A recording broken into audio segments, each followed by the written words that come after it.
Bag ni datuk-datuk je pakai sebab apa? Dia bawa LV briefcase pergi meeting gitu. Of course lah nak pergi meeting, nak pergi jumpa orang besar-besar, orang-orang nama, mestilah kena bawa bag yang sepatutnya. So ini adalah LV briefcase, memang cantik sangat. If korang tak suka LV yang terlalu stand out, yang macam very LV monogram macam tu kan, korang boleh get this one. Sebab apa? Sebab tak nampak sangat brand dia. Brand dia dekat sini hujung ni je. Very minimal, very seamless gitu. Memang tak nampak lah. Okay. Warna dia warna hitam, datang sekali dengan top handle kat sini. If korang, sekejap, Rafi nak tunjuk apa sebenarnya ni?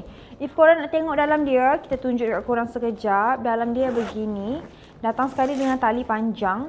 Tapi nak tunjuk dalam dia macam bersepah sikit. Korang boleh minta sales team kita untuk hantar lebih detail lah, okay?